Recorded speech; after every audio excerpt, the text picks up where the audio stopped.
Hey guys, and welcome to season 3 of the Us People podcast. I'm your host Savia, and in this season, I get to make my guests laugh, cry, and even make them think about life a little differently with the questions I fire over to them, which digs into their lives and professions a little differently. We even had a chance to change up the intro, giving you a fresh, new sound. I look forward to sharing season 3 of the Us People podcast with you. Let's go. Hello, I am Mitch Hall, and I am a thankful guest to Savia Rocks on the Us People podcast.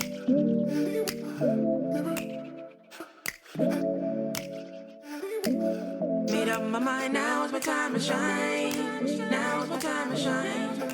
Time that you let go. Hey guys, and welcome to another episode of the Us People podcast. I'm your host Savia, and today I am extremely humbled to have Mitch Hall here with me. Mitch does quite a few things, and I want to name them all because every single one has resonated with me before we even started recording. So Mitch is a holistic health and well-being counselor, does yoga, Tai Chi, is a meditation teacher, writer and editor. Mitch, thank you so much for giving me the privilege to have you on the Us People podcast. How you doing? I'm doing well, Savia, and thank you so much for the privilege of joining with you. It's mutual. I love this. So, Mitch, my first question for you is, could you tell us, and I really do look forward to this, could you tell us a little bit about yourself, where you came from, where you grew up, what it was like growing up, but also how that influenced you to be the person who you are today? Wow, that's a big question, and I saw you place one hand over your heart center as you asked me to talk about myself. So I was born in the city of Philadelphia, Pennsylvania, at the very end of 1942. Now, the city of Philadelphia was founded by Quakers. In fact, Pennsylvania was. It means Penn's Woods, and William Penn, was a Quaker. They all came from England, of course, and they believed in nonviolence and peace. And the word is derived from a Greek word that means the city of brotherly and sisterly love. The city of Yes. friendly love, and which you probably knew anyhow. So anyhow, I was born. My mom says that when she started feeling the birth pangs, she told her mother that she wanted her to call a cab to take her to the hospital, and my grandmother, bless her soul, may she rest in peace, fainted. You mean, so my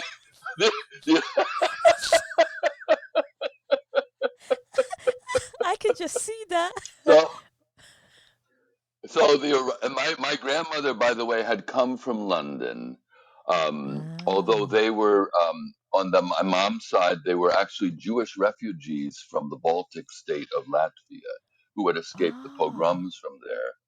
And then in the late 1800s, late 19th century, and then some of them came to Philadelphia in the early 1900s. So anyhow, so these were, it was a refugee family. And then, so anyhow, there was a blizzard, but somehow the cab got my mom to the hospital and I was born. And so I don't think my grandmother ever fainted because of me again.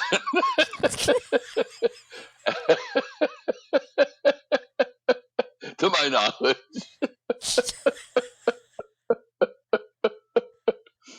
So, I'm a firm believer that sometimes the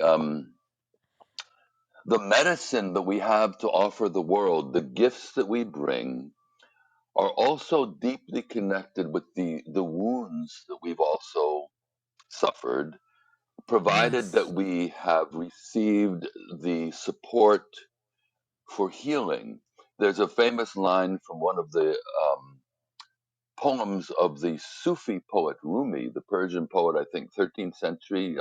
If I'm wrong on that, I know many listeners will leap on it. But at any rate, the line is often translated is the wound is where the light comes in.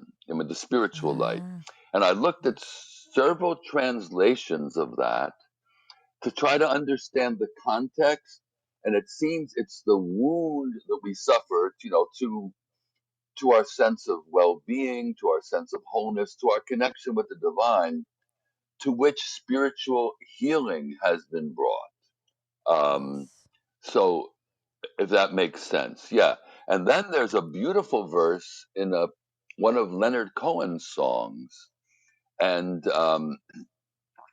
ring the bells that still can ring. Forget your perfect offering. There is a crack in everything. That's how the light gets in. So, I see you I like nodding that. and smiling. So you Mm. know that verse, yeah. Mm-hmm. And that's often, the little verse I have at the end of my email messages. Was It's very meaningful to me as I think about life because, we're all familiar with the concept of post traumatic. Um, what is it? Post traumatic injuries, post traumatic stress, but there's also post traumatic thriving. Again, provided that any individual who's had trauma has had the benefits of both helpful witnesses, people who recognize the suffering and who also recognize beyond that the promise that's in the person. So this Yes. is and this I'm giving as a message to your listeners and as a reminder to myself as well for some of the work I do that while we wish for a garden variety life, many of us have not had that for ancestral reasons, for collective reasons, for individual reasons. So I'm aware Yes. that whatever my values and my dedications have been in this life, they're also intricately in, intri, intrinsically connected. Couldn't find the word for a second. Intrinsically connected to the wounds of our lives and how well we've more or less well, because it's always, we're unfinished products, always in evolution, I would hope. Yes. But how relatively well we have been fortunate enough to heal and to an extent that we can be relatively healthy physically, emotionally, and also relatively influences for good in this life. So, True. but we need the support of others. So I've had support, I've had wounds and support. What were the wounds? Okay, so I was born at the end of 1942. World War II was raging in Europe, of course, Yes. and in Asia. My mom's side of the family were Jewish refugees, so the Holocaust was going on. In fact, 1942 was the worst year for the massacres, the extermination camps, and so on. And it wasn't only the Jews; it was the Roma, it was socialists, it was people with disabilities. I mean, I want to honor the memory of all those who have suffered and feel solidarity with them. And that's been part of my path too, is I've always felt from very early on, I've questioned the divisions among people and thought, we're just human beings. If I look in Exactly. anybody's eyes, I just see another human being. And then if I looked into myself, since I had this sort of mixed background, since my birth father, whom I didn't even get to know until really later in life, which is one of the wounds. But I could, well, because there was a lot of prejudice of Christians against Jews, Jews against Christians when I was growing up. Jews weren't even not even considered white back in those days. Now they're kind of amalgamated. But I just questioned the whole thing.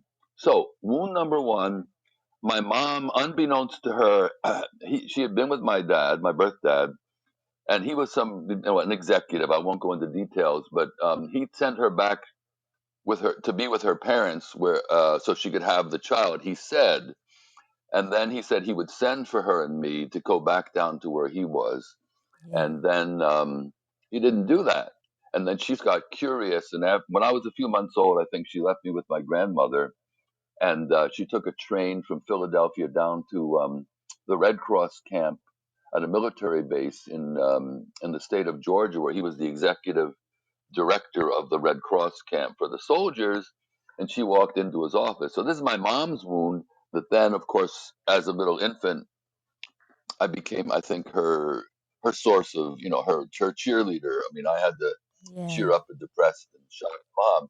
So she went there, went into his office. This is an early wound, and she. I don't know why I'm getting into this story, but what the heck? You asked for where I come from.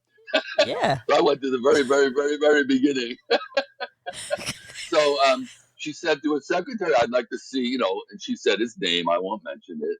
And then secretary said, "Well, who are you?" And she said, "I'm his wife." And then the secretary's jaw opened to drop. She said, "There's something you could see, you should see." And she had the key to his office, I mean, his apartment on the Red Cross base, and then opened it. And my mom saw the evidence that a woman was living there. And then she had been very naive. She had been in love. She was younger. He was educated, and she thought he was handsome, et cetera, et cetera, et cetera.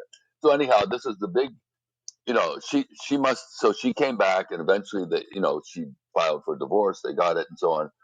But so then my early months must have been spent with a grieving mother. I mean, I know they were. And grief Yeah. is really intense. If anyone's been through grief, I mean, it's a profound human experience, but it's so intense.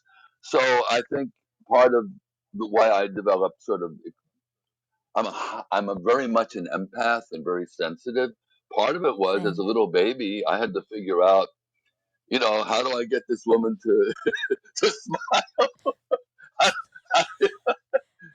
Because I've been through enough grief in my life. I know how bad it can get. So I've been a helper from early on in life. I won't go into further details now, but that's part of the wellness counseling gift already.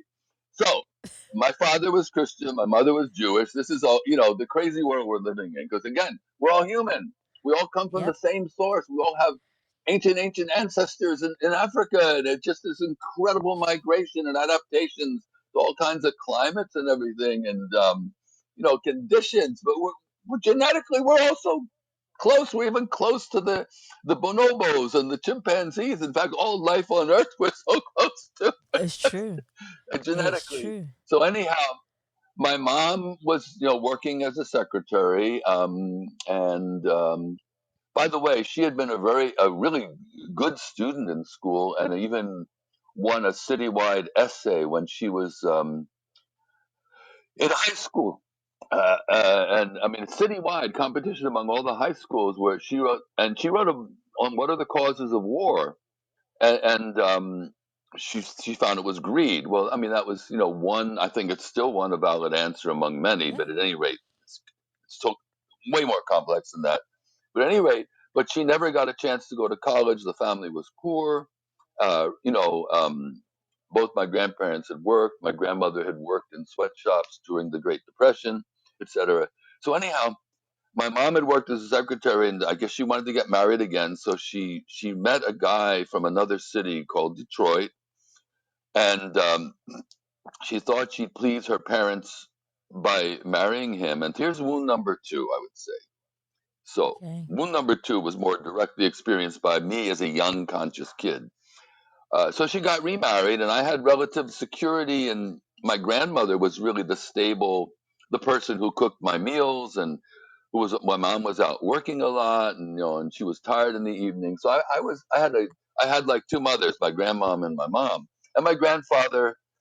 He was a little, he was a good guy, but he was he was another story. He was a little absent, a little distant, and so I was kind of primarily raised by these women at that point. And then she married an Orthodox Jewish guy that she barely got to know, and took me away from my stable home in my grandparents' house where we were living to Detroit. The man was a fanatic. He was a Whoa. racist. He was Whoa. physically abusive to me. He was very punitive. His mother lived upstairs, and she dominated too. And it was a night. I wrote a whole story about it called My Year in Detroit. It was only in second grade. So I was a little tiny kid.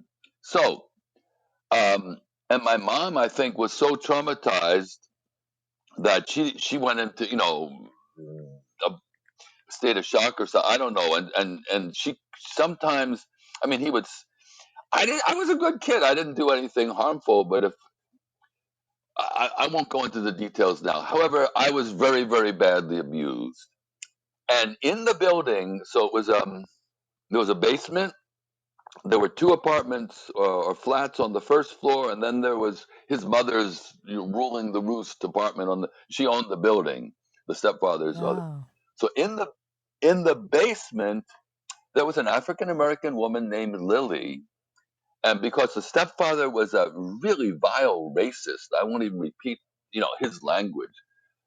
He never wanted me to even ever go down there, but somehow I felt drawn to Lily. And my mom was not racist. She said all people are the same. Bless her soul, may she rest in peace. And so when he was gone to work, my mom would let me go and hang out with Lily. Lily was a widow. She was an older woman, and Oh. it was a rundown, a basement flat, and she earned her living by taking in other people's laundry, washing it, drying it, ironing it. And I would just go down and hang out with her. And I had an imagination. I would start making up stories. And I felt safe with Lily, but I never Yeah. felt safe in the apartment, in the flat I was living in. So Lily was one of See. my great teachers, and may Mm. she rest in peace too. Bless her. She was one of my great teachers. Now, I was in so much trauma from being beaten, left in isolation in a single room all day with no books, no toys, no radio. This is before TV, of course. And then I couldn't even eat during that time. I just had to stay in the room. And he always, they would go out for a day, like a Saturday or Sunday. And he would say, if I come back and see you ever went through, I'll punish you more. And my mom was scared, but she didn't talk. She just, at one point, she said, "Don't worry, I won't let him hurt you." He even threatened to kill me at one point. And he held me underwater once until I almost felt I was drowning. And it was really bad. So, anyhow, so Lily was one of my teachers. And one day I was playing in the schoolyard at school. And like little kids do, I fell down and my pants got torn. So I was terrified to go home with torn, knee, the pants, because I knew I would get punished for that because I had to be like Yeah. perfect, what kid is. So I went to a friend's house. I pleaded with his mother, "Could you please sew these pants so that no one will see that they were torn?" And she asked what's going on. I started telling her. She said, "I need to meet your mother." And whatever that woman's name is, may she rest in peace. I don't even remember it now. I was a second grade kid.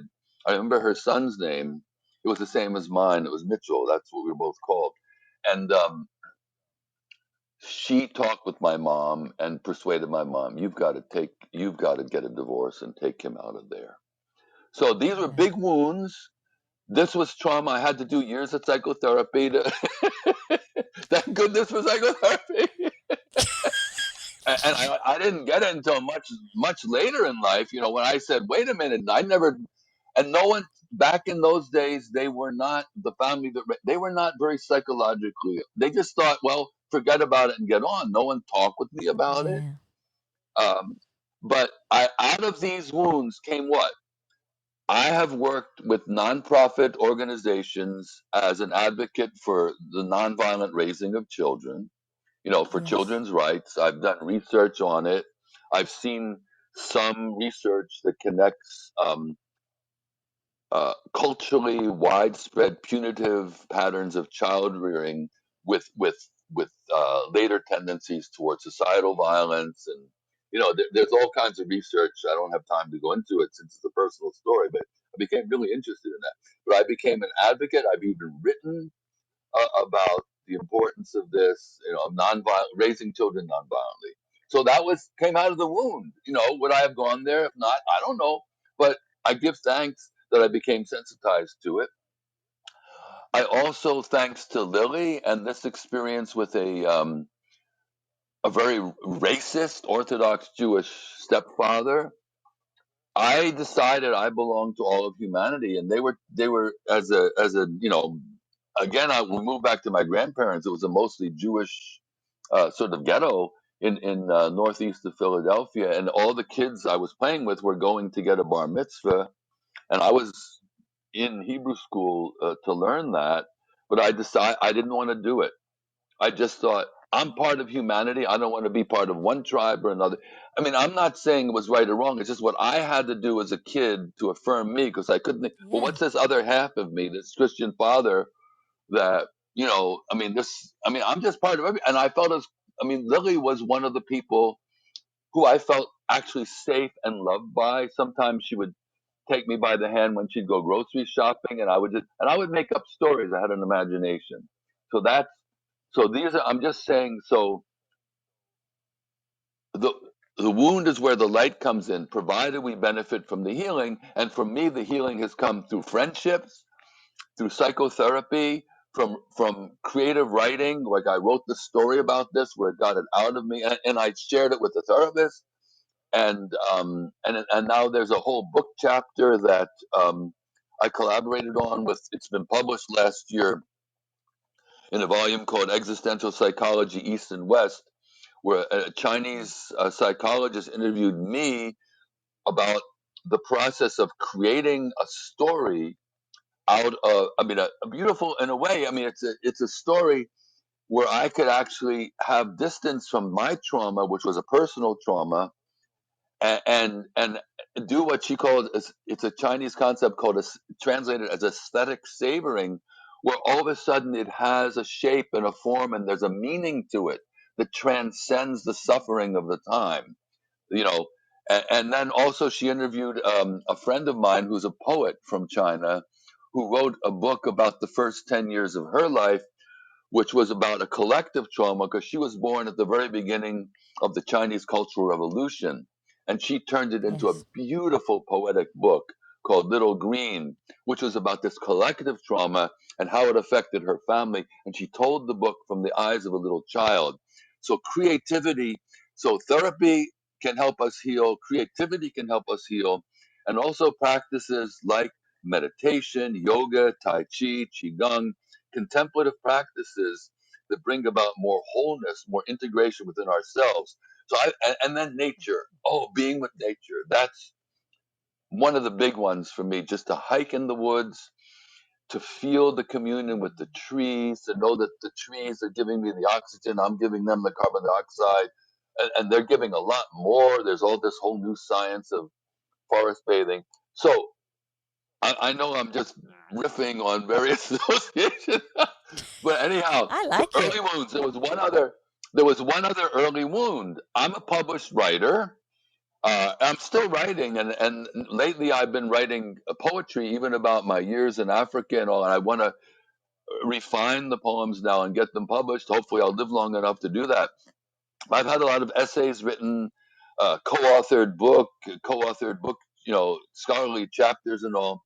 But the other thing that you should know is when I was in that second grade in Detroit, there was another wound that became a source of light and healing and strength Yeah. and medicine, so to speak, because I've been a teacher most of my career. So I was a traumatized kid. I didn't know that word then. My mom certainly didn't know the word. There wasn't much research on what trauma does to human development. I was having trouble learning to read and write at that point. Why? I was scared to death. I was afraid when I would go to sleep at night during that year, that school year, second grade, I would literally put the covers over my head and fantasize that I was invisible so he couldn't come in and hurt me, that he would never see me.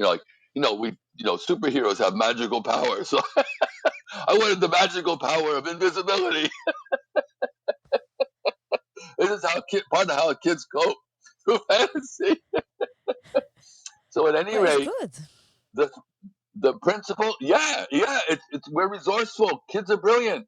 Everybody Yeah. is, and but given enough support and enough good for, and I'm glad I didn't start my life in that household. Otherwise, oh my God, that would have been serious. See, he wasn't my birth father. I had already had a few years of learning to adapt and be creative before that. and then I had enough years after it.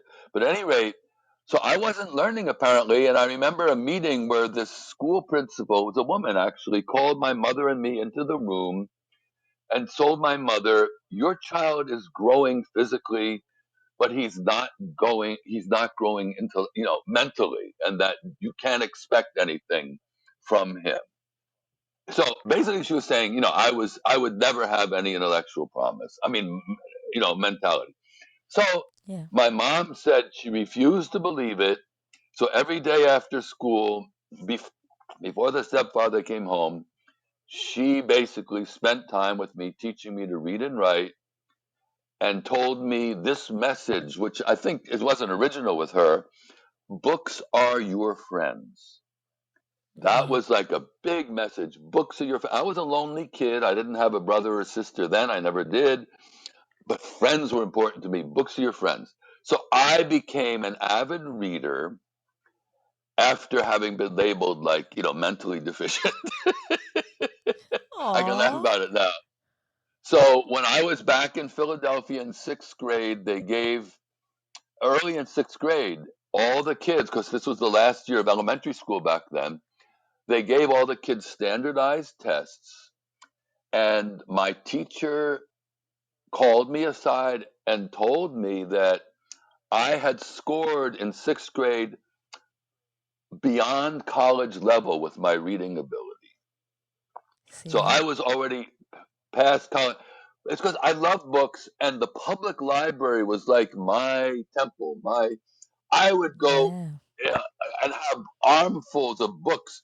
And I love summer vacation for many reasons, but one of them, I could read all the books I wanted without getting distracted by busy work for school. So from a kid who a principal told my mother don't expect anything from him, because I had some support, because my mom at least was able, I mean, because she valued reading and she valued stories and she valued good use of language. So fortunately, she devoted that time to me. She was traumatized, but she at least knew I needed that. She also taught me how to Yeah. type when I was still in elementary school. I said, "Why do I have to type?" She said, "You're going to use it. You're going to need it." How many years now? I haven't passed a single day without typing. She was right. See? And she had been a secretary. That was a gift of hers. But at any rate, another thing that happened in sixth grade with Mr. Frankel, so he was another helpful witness. I didn't have a father figure. I mean, I didn't have my real father. I had my grandfather, who was a good man, and our main connection with him was we would sit down once in a while and play chess, very rarely, but and he taught me how to play chess until I got good enough to beat him. So that was fun. So I have warm, fuzzy feelings around chess, even though I don't like competition too much. I don't care who wins. I just want to, have fun. But at any rate, what was I going to say? The wounds. Oh yeah. So in sixth grade, Mr. Frankel helped me in two more ways, like the surrogate Sorry. teacher, father figure. Yeah, no, good. Laugh, and it's good because I mean, Mr. Frankel. I had never been in an actor before. They were having the school play, and he invited me to be the star of the play. And I said, well, Oh. "Why me? Why are you asking me?" He said, "Because you will be able to remember the lines." And it didn't Bless you. even occur to me. Couldn't everybody? Or couldn't all the kids remember the lines? So he saw that in me. Back in those days, if someone asked me, "Will you go to college?" I'd say, "I don't know. I guess if I'm smart enough." Because none of the people who raised me had been to college. My birth dad had been a college graduate, but I wasn't being raised by him. So I didn't know. People I knew, all the adults around me, they worked, and not in professional capacity. So at any rate, Mr. Frankel saw that in me, and he saw something else in me. I was kind of, as I told you, I love to read, and uh, I was just drawn. I was sort of a gentler kid, but there were a group, the tough kids in class, the bad guys who were always making trouble.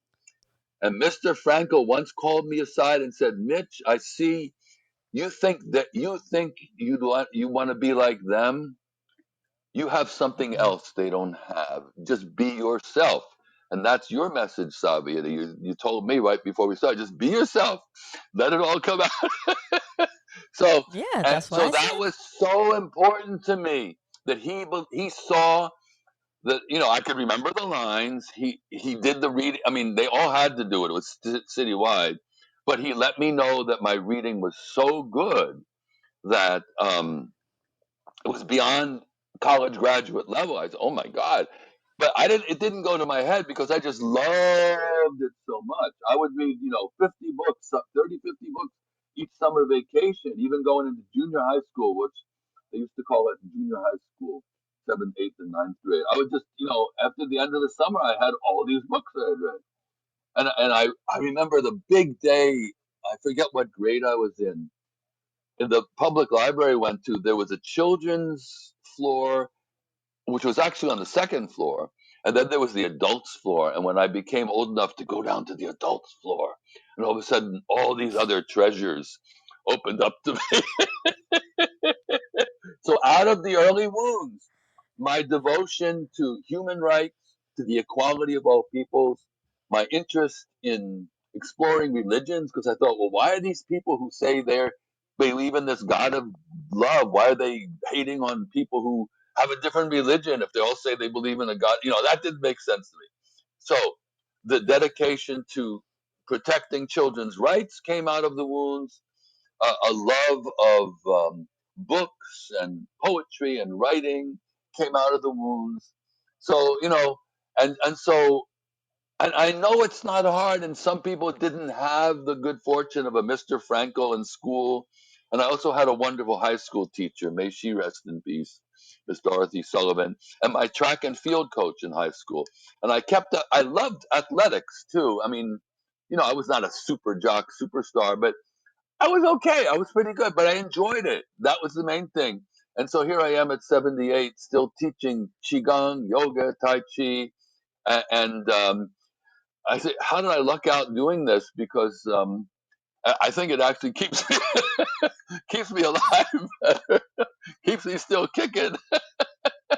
So I lucked out. But it was my high school track and field coach. He was like a father figure to me. Also, he really took an interest in me. Um, may he rest in peace. So I'm just giving thanks. And my mom, we had certainly there were some issues there, but may she rest in peace. Her love of peace, her idealism, and she had a big interest in spirituality. So beyond, I mean, she went into dipped into different spiritualities from India and elsewhere. So there were books around, like the autobiography of a yogi, was she had it there, and so anyhow, I think a lot came out of that I'm aware of, and I'm giving witness to it. And so, a lot of us, I mean, psychotherapy often is helping repair the attachment wounds from what was missing in early childhood. But it's also a way that we can discover the strengths that somehow, if we manage to survive, the strengths that we had to have had also. Because usually, the human mind evolutionarily is geared toward what what's wrong.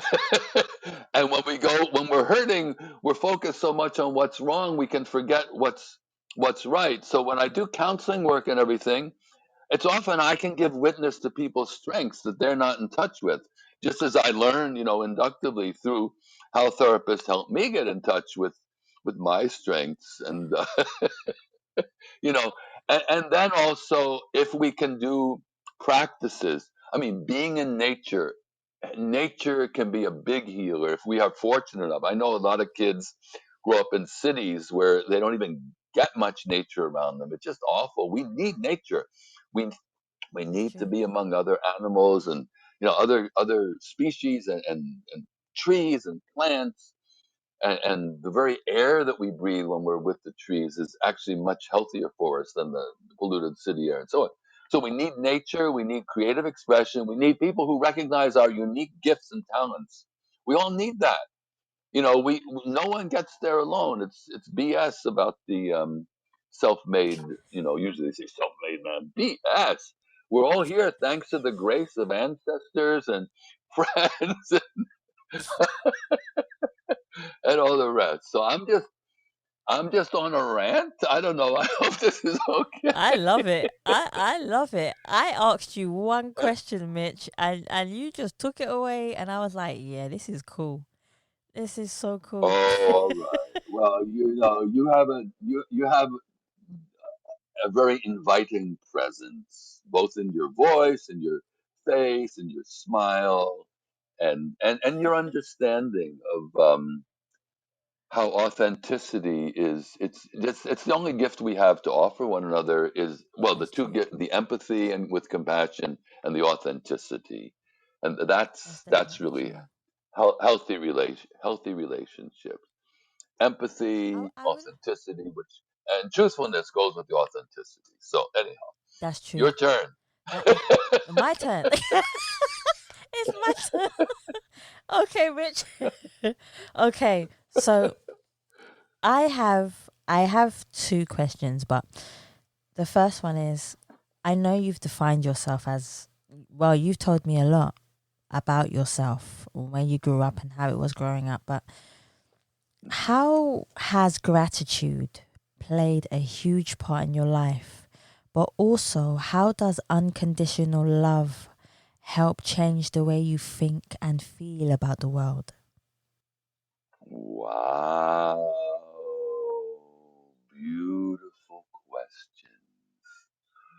Well, in this very talk that I was just giving, this bit of a monologue, you heard me give thanks to my mom, to Lilly, to the mother Yes. of a second grade classmate whose name I don't even remember the mother's name, to my high school, to my sixth grade teacher, Mr. Frankel, Herbert Frankel, to my English teacher from high school, Dorothy Sullivan, to my track coach, Royal Chernock. How's that? Six people already? Yeah. So Yeah. gratitude is so important. Again, it shifts our mindset away from focus on the negative and on the half empty glass to the half full glass, or maybe even more than half full. But also just to be thankful for, like, as I even give thanks that I kind of seeking better balance in my own life because my education, undergraduate, graduate, and so on, was very intellectual, very words and books, but somehow I used to love to dance, which was always. I mean, I loved freestyle dancing and everything. That freed me up. Oh, and for years I was doing African dance because I was so inspired by it when I Oh. was in Africa. I found classes back in the U.S. I took, yeah, and then I wound up writing a book with an African musician who didn't speak English yet at the time, and he came and taught some classes when I was living in Vermont in the northeast of the U.S. And I was asked to be his French English interpreter because I became fluent in French, partly through my 2 years in Africa teaching in French in the Peace Corps. And so I wrote a book with him where basically he told his story in French, about 30 some hours of recordings, and he was his own oral historian, and I just basically was his translator who then had to go through multiple edits of each chapter because writing so darn hard. So the book's been published since 1989 in English. So at any rate, what? Oh, so I needed body-based things, and partly I think my enjoyment of track and field in high school and my warm relationship with my track coach, who just died maybe 2 years ago, and we were actually in touch in the later years. Somehow we got connected through email and had a couple of phone calls, and I let him know how important he was to me. And then, Wow. yeah, and bless his soul. And thanks so much to him because he really cared about his student athletes. But somehow, when I remember the first time I did yoga was in New York City, and there was a guy with a long white beard, Swami Satchidananda, who had come from India and opened his first yoga institute. He became, a guy with a lot of institutes all over and books and all. And I would go hear him talk in town hall in Manhattan. And I was working in inner city school with a lot of underprivileged kids, and it was a rough environment. It was stressful, Yeah. So, and I was in a relationship that didn't work out, but I give thanks to that young woman who was my first wife. We went to Peace Corps Africa together and everything, and we had a peaceful parting, but it just didn't work out. And so I was stressed out. I was teaching in this school and everything, and I remember the first yoga class I went to, and it was done a little differently from the way they usually teach it now, but there was a little mini rest between each asana, each movement and stretching practice. And at the end, there was this big shavasana, this big, deep rest. Oh my God, I felt so peaceful, it was just Yeah. quiet. I felt so good. So and then I got into the yoga a lot back then. But then I was a young guy, I was in my 20s. So it was more about athletic, again, who could stretch the farthest. It was crazy. It was more an athletic thing, and pride, which is the opposite of what it should be about. It should be, humility and service and becoming one, transcending the ego and becoming one with divine and the connection with all. But what the heck? So I got pretty good at it, and it was during that year or two that I also first introduced the Tai Chi, and I just saw some of the Chinese people practicing in the park, and I loved that too because I love flowing. And as I said, in some ways, my whole path and career have been more like water, and that water meanders. Water never goes in Mm. straight pathways unless humans channel it through pipes and canals. But water meanders, and so my life has been more like water. And I mentioned too that for my wonderful professor John C.H. Wu, a visiting professor at Columbia University in New York, who taught me Taoism, that became a lifelong inspiration. And of all the five basic elements in the Taoist cosmology, water is the closest to the Tao because it lies lowest and doesn't strive with other things and everything. So there's a lot of messages here. So anyhow, yeah, and to be able to yield and roll, and I've had some other traumas in my life. I won't go into it now, but thank goodness for the healing, that good friends have been able to be so supportive. Um, the kids that have come to my kids, and just I'm very thankful. And so you asked two questions. One was about thankfulness, gratitude. I think gratitude really, really, really. I give thanks for this magnolia tree that I can see right out the deck door here in my little apartment. And I have plants going, and my orchid. I have a couple of orchids, and like each time that they blossom, it's like a miracle to me, and I give thanks to them. I even wrote a poem giving thanks to one of my orchids. So gratitude is an important part of my practice. Now, your second question was, you had another key concept, and I just got Unconditional into love. associating. Yeah, unconditional love. Oh my God.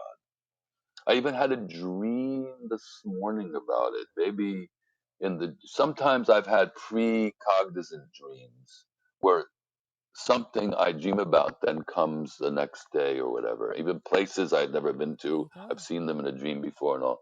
So there's way more to life than the materialist assumptions give. And that's what I'm trying to give witness to in my poems, life events and experiences that just open up the eyes of wonder.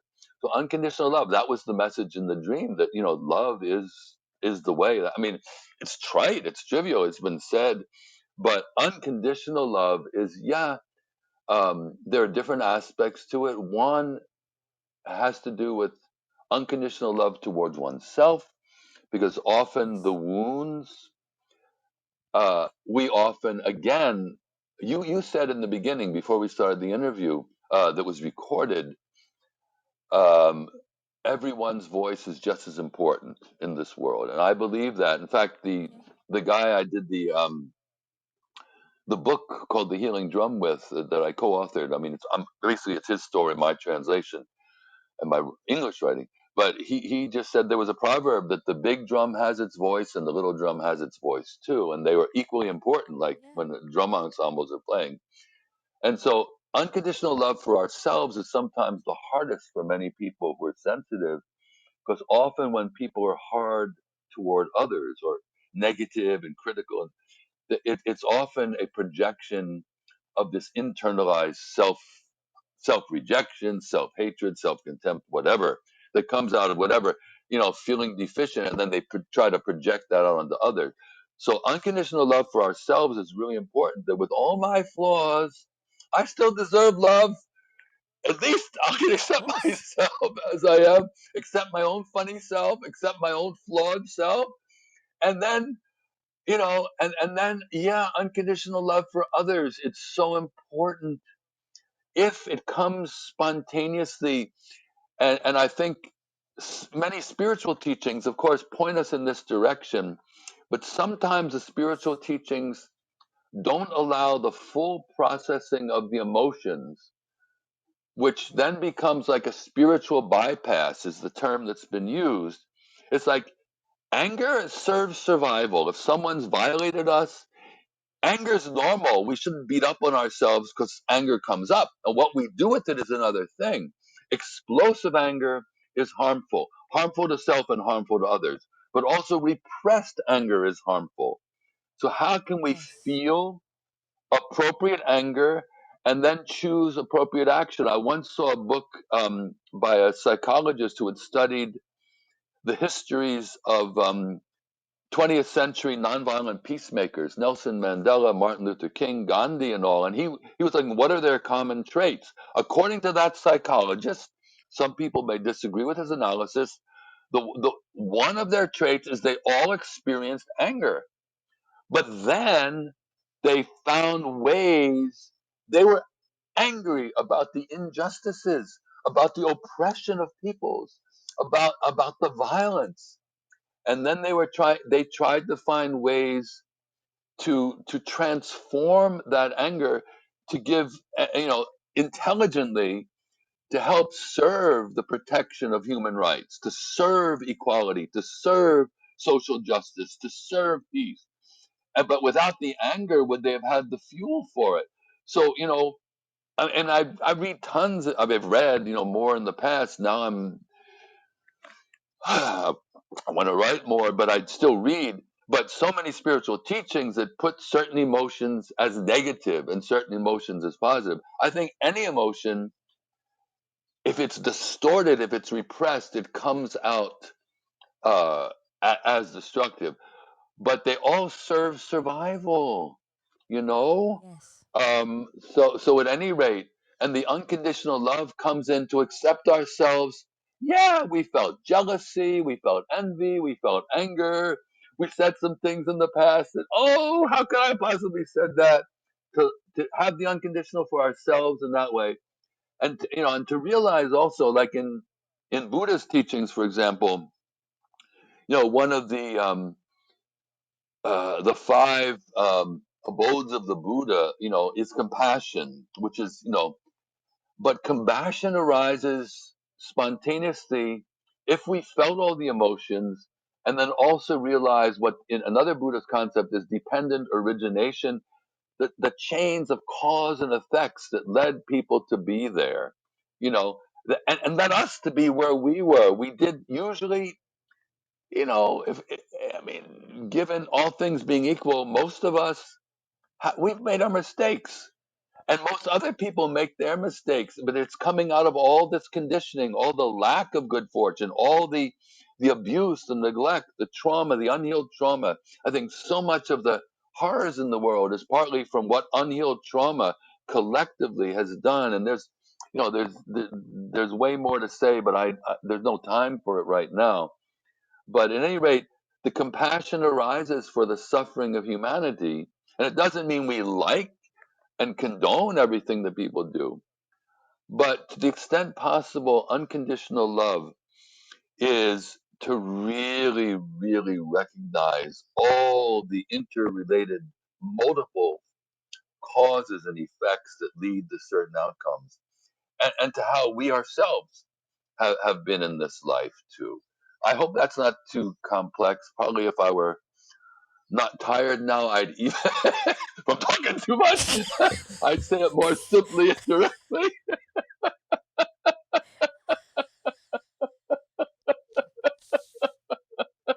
Here's one for you, Mitch. I've got one for you. Was it relatively? When was the last time you felt totally at peace with yourself? You know, today, yesterday. I mean, totally at peace. It's funny. One of my good friends is originally from Thailand, and we've been friends for almost 17 years now. And she was back in Thailand, and I've been sort of responding to her. I actually found a job opening for her. She might want to come back, and she's applied for it. And finally, and so we're focused on. And that's why I said, "Well, how are you doing?" I said, "I'm happy for no reason." and she and she said, "Oh, that's better than being unhappy for no reason." It's true. So maybe maybe totally at peace is not quite the word, but it's darn true, yeah. I'm gonna But use that, Mitch. totally. I'm gonna use So that. there are moments. There are moments. I mean, even this morning I got up pretty early and I wanted to be really well rested for our interview because I wanted to honor the time that you're giving to this. But then I had a lot on my mind. I was working on something late last night, and so my mind was still, I was writing something. My mind was still on it, and then I was not at peace with myself. And then I said, "Oh, I want to sleep some more. I still have a couple more hours, but it's way too early." And then I looked at a text message that this friend in Thailand had sent, and she sort of gave some good advice. I said, "Oh," I was able to sleep. Yeah, I accept myself because I'm worried about my age and how long can I keep working so hard as I am. Why am I worried about that? So I then all of a sudden I found peace with myself and I fell asleep this morning again and had some dreams. And the one I just awakened to, I had just gotten this message about, well, love. It's through love, through unconditional love was the message that we can resolve that.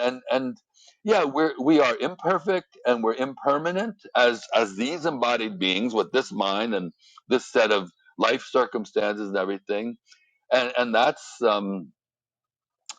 for human beings, that's a hard thing to come to terms with, but we got no choice. this is Exactly. this is the I mean, this is the existence we're born into, and there's got to be reasons for it. So at any rate, yeah, so there are moments of complete peace. And it's like resilience is how fast do we bounce back from adversity.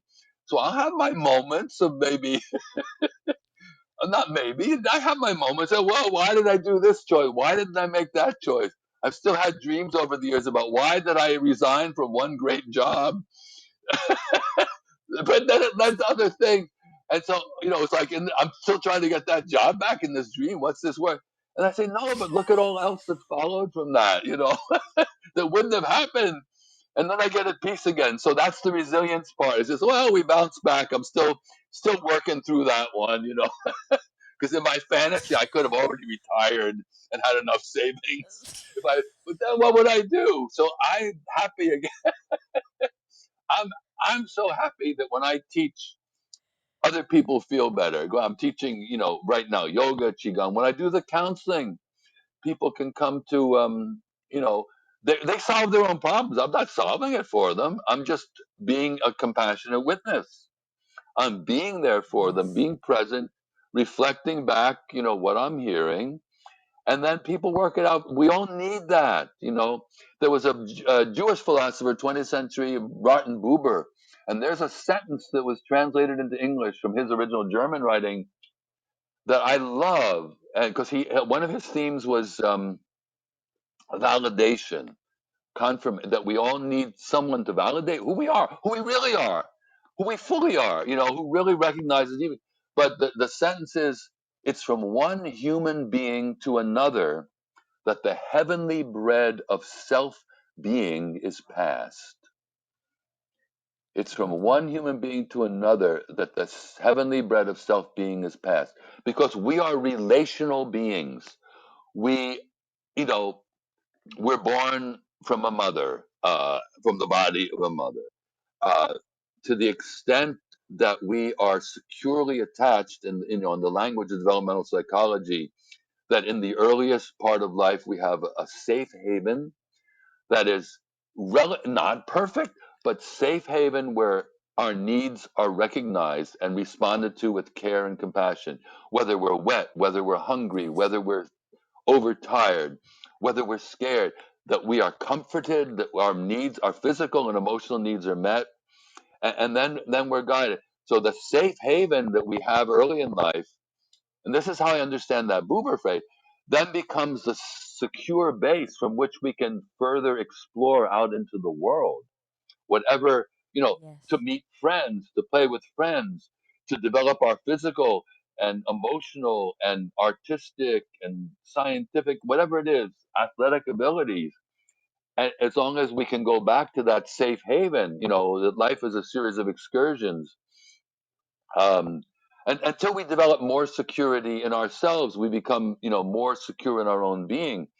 And so, safe havens, and we seek closeness as infants. We need the closeness. Without the closeness, we don't survive. And Yeah. abandoned kids don't do well. They don't develop normally. And there's research that psychopaths often come out of backgrounds of severe neglect, that they just haven't formed any Yes. attachment with any human being. Uh, you know, and whereas people who are sort of impulsive and act out aggressively and violently often come from more abusive background. Not, but again, there are many mitigating factors. Provided there's some hopeful witnesses there, there's some advocates, there's some protectors that come in life. So we all need community, and I think many, not all, but many indigenous cultures had a much deeper understanding of what life is really about than modern capitalistic, um, competitive, individualistic societies that have become so impersonal and commodifying, everything. Even to talk about human resources, it's human beings. And I have stories that I witnessed with this a family I got to know very well when I was in Togo in West Africa for 2 years. They were from the Fulani people, who were the traditional cattle herders, and the but they had all kinds of wonderful, the way they lived, and what I learned from them was amazing. So, do you want one quick story now of some, or Yeah, do you go have for not it. time? All right, I'm gonna No, I go have for it. time for you. I have time. So I wrote a poem about it, but I'm just going to say it off. I mean, I'm not going to say the poem.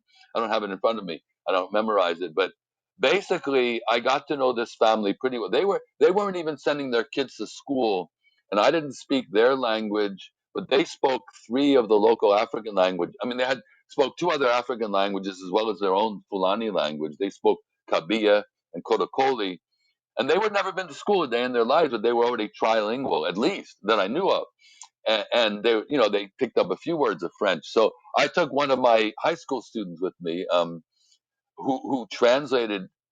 I mean, he spoke with me in French. I spoke with him in French, and then he translated into, I think, Kodakoli that they understood, and they told him. And then so he was there. So at any rate, we're talking about a compound with mud huts and thatched roofs and barefooted. Friends, and so once, this is the story about the difference between many traditional cultures and this Western culture. So there was an older man came over to me I had never seen before, and they said, "Oh, this is our uncle. He wanders around the countryside. He visits different family members. We always host." And he came right up to me and he pointed to me. He said, "My son, you've been neglecting me so long, and those clothes you're wearing, you stole them from me." And he was tripping. I don't know. He was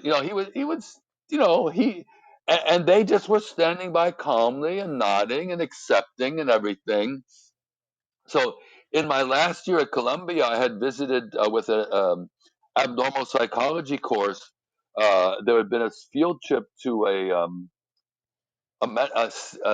mental hospital, a psychiatric hospital where they had, Wow. and it was horrible because the psychiatrist in charge, they had like this little empathy, and they were bringing out people, and they would describe ahead of time what their symptoms were, and And so someone was like labeled schizophrenic and paranoid and manic depressive, and sometimes they showed their symptoms, sometimes they didn't, and then he would get angry. Like he wanted, he wanted to, like, they were specimens. They were.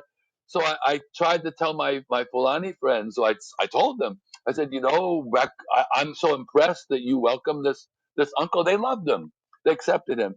That you welcome him, because back where I come from, there is these psychiatric hospitals where they separate people, and they say, "Oh, that's so cruel." Yeah. And I said, not only that, you guys are orphans. I know your parents died when you were fairly young. They were brothers.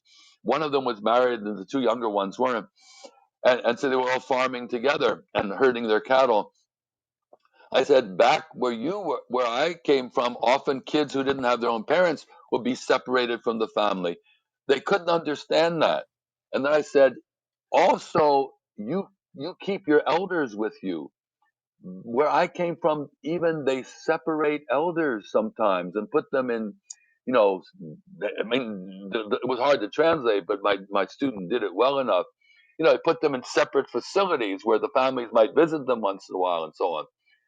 And this African peasant, barefooted, working hard, he had a lot of wisdom. He just shook his head. He said, with the elders, they do that. Whoever could do that are not human beings.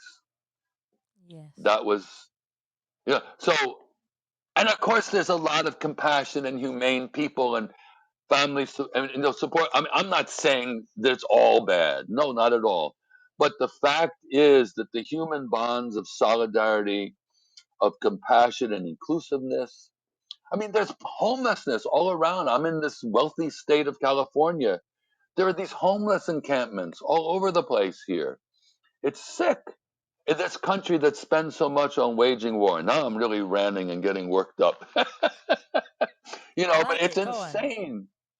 And some during this pandemic, I saw a podcast yesterday. It was, I don't know if the figures are exact, but during this pandemic, the wealthiest billionaires in the United States alone increased their wealth by $3.9 trillion, trillion with a TR, and that the rest of the people, the net loss of wealth was $3.7 trillion.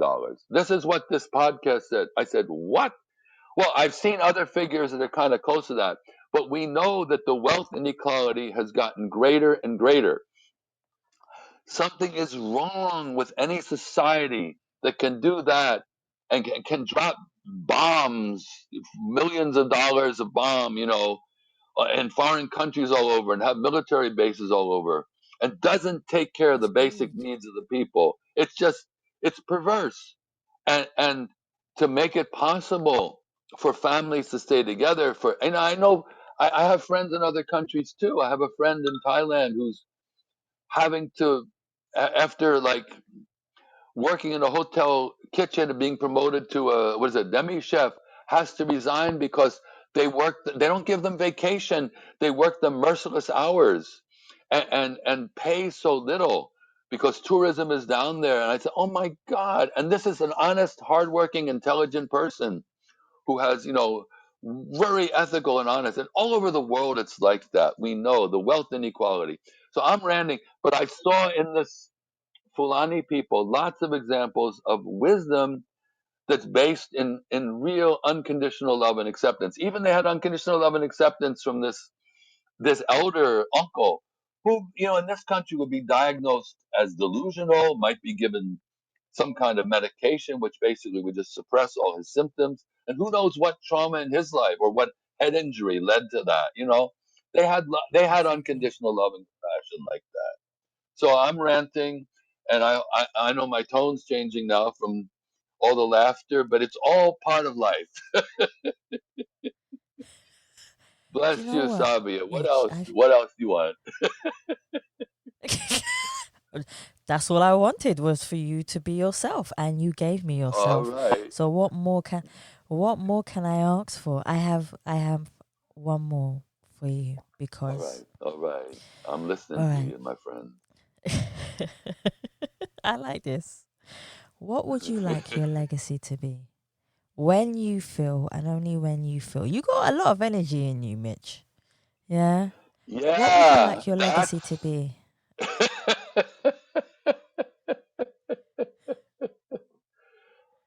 There's a song. I used to do something. I've done a lot of stuff, as you've inferred.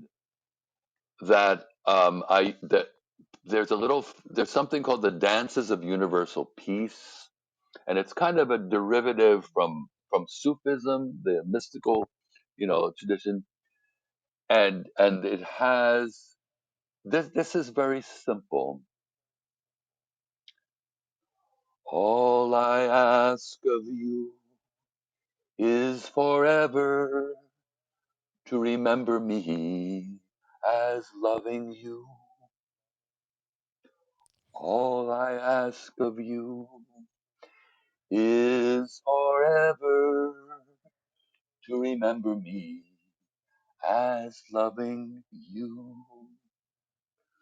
There's another verse that was added to it, but it's in another language. But I could stop there. I saw your gesture. No, All I I ask of like you it. is I forever like it. to remember me as loving you. If only that, because that's the best gift we can give to anyone, to be unconditionally loved.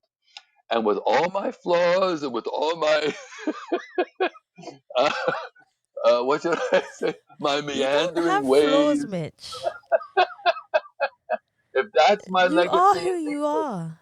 some human beings I've touched, that's the best gift. It's the gift of life itself, is love.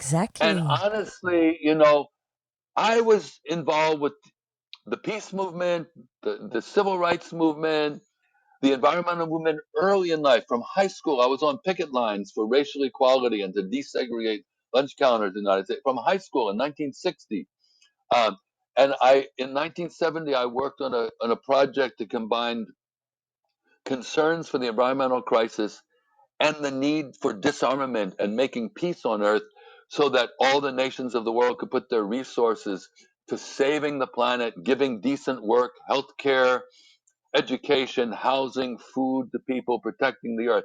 My concern is precisely I had wanted that to be part of not my individual legacy, the legacy of my whole generation. I'm so concerned with the ongoing wars and the environmental destruction, the climate catastrophes, the depletion. The UN says there were like 30 harvests left, 30 more years in which before the topsoils are exhausted, unless regenerative Yeah. agriculture is brought back.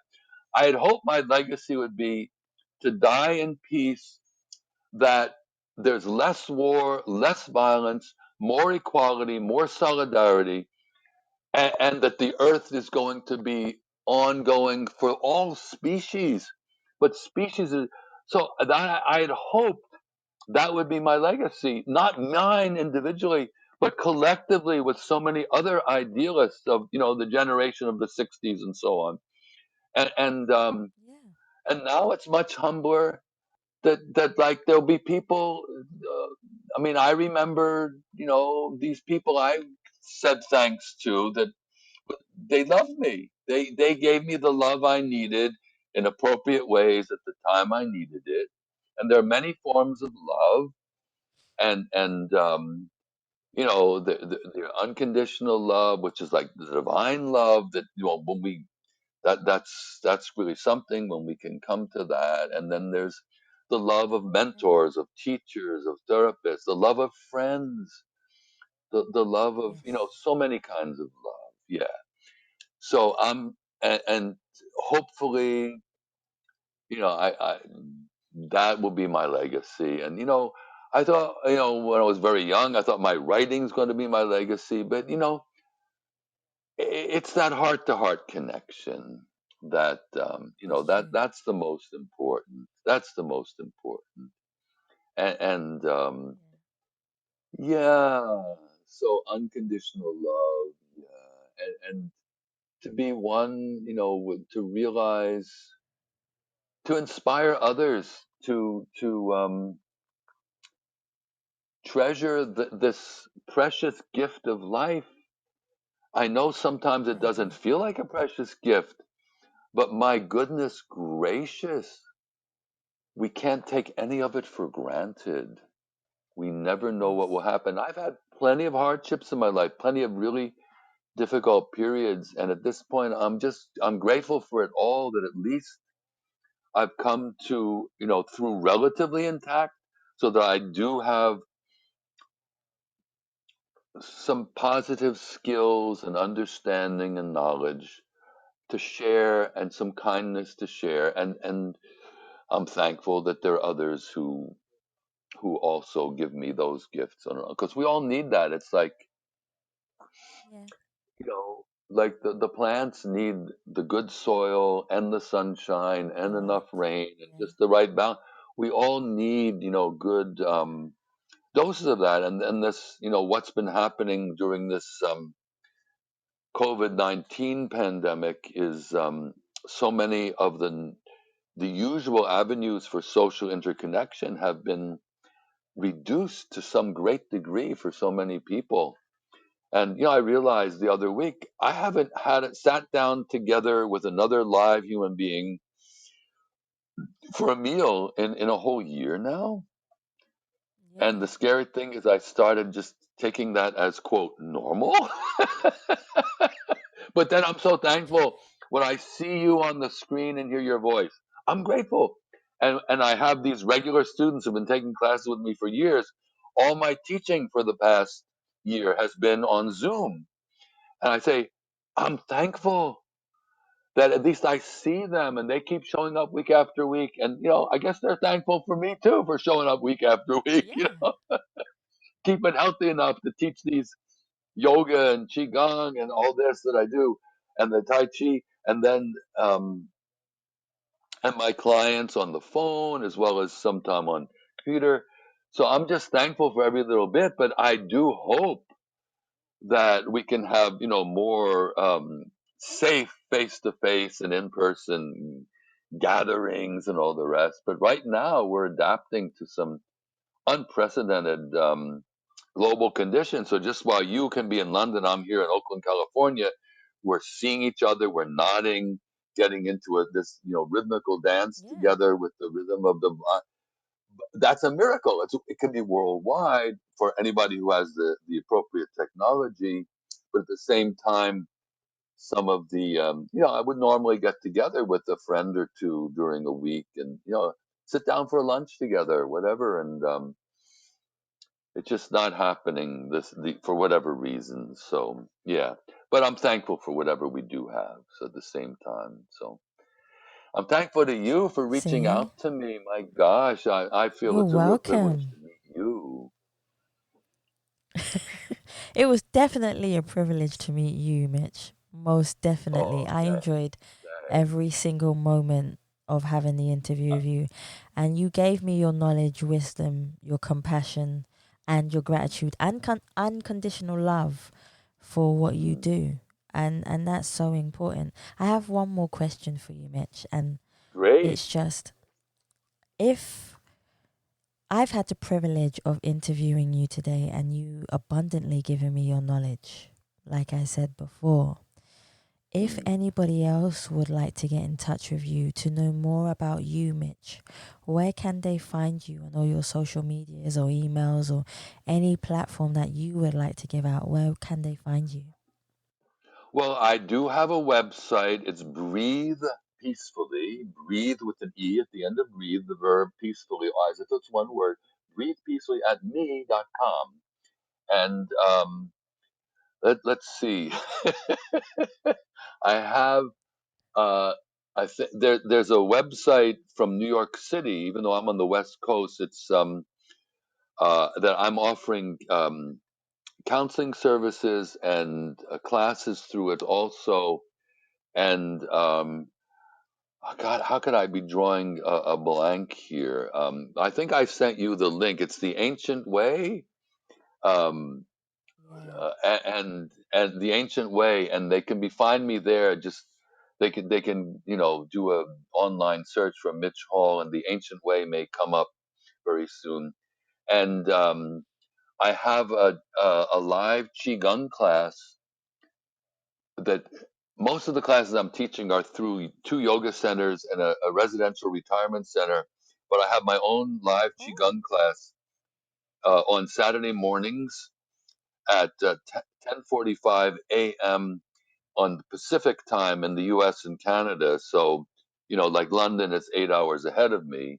So yeah. they could, if they go to my website, they'll find information about it and they'll find an email, which is Breathe Peacefully. Oh, no. My website is breathepeacefully.com, not at me.com. That's my email. See, I'm all confused now. Breathepeacefully.com. Not breathepeacefully@me.com is the email, and breathepeacefully.com is my website. And then the ancient way, they can find me too. So that'll be enough to get.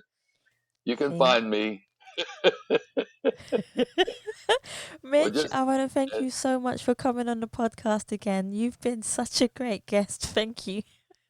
well, thank And yeah, you, I'll put my Savi. hands together for you too. Put my hands together, and at my heart, I'll put one hand over my heart. And there's a Chinese way. Bless you. You're wonderful. Yeah, you're wonderful. And I wish you the best with all your creative enterprises, and keep bringing Thank you. inspiration and hope and joy and your unconditional love, because I you give it abundantly. At some point, I'd love to interview you. If I ever do a podcast, you'll be That'd one be of my nice. first to interview. I would love that. That would be pretty cool, actually. Pretty cool. I've done quite a bit of interviewing in my day. I mean, here we're saying goodbye and I'm going on, but I should stop now. But I once got a grant to interview elders. Now I am in that category, but about what they had learned about building peace in their lives, and it was called Peace Wisdom of the Elders, Multicultural Dialogue. So that's a whole other story. So I'm sorry, I'm adding on here.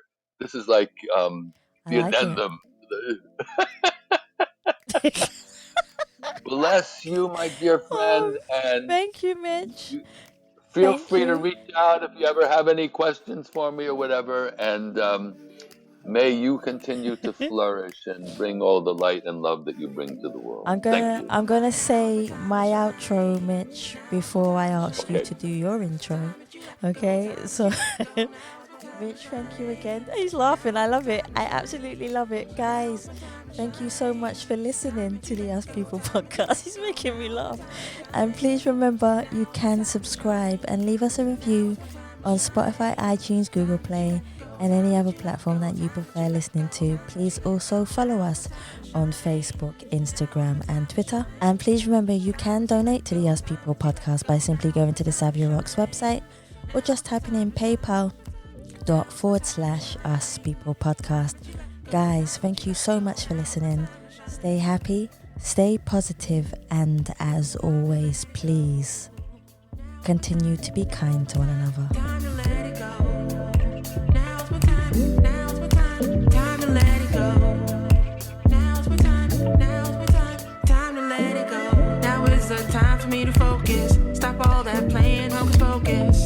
Stop doing it yourself. You need a little help. This time I wanna see you shining. I think you need a little guidance. You wanna feel Okay. Lucked out. Just be spontaneous. You know that it's worth it, cause nobody's perfect. Sometimes you need to say, I'm gonna be okay. Made up my mind, now is my time to shine. Now is my time to shine. Time that you let go, time that you let go. Now is my time to shine. Now is my time to shine. Now is my time to shine.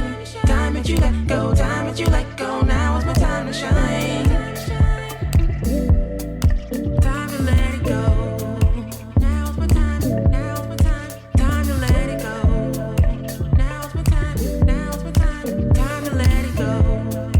Now is my time. Now is my time. Time to let it go. You are your own worst enemy. Thinking too far, what's ahead of me? One day at a time. Just enjoy the ride. Open those eyes, see the light. Ignite that fire inside it. Let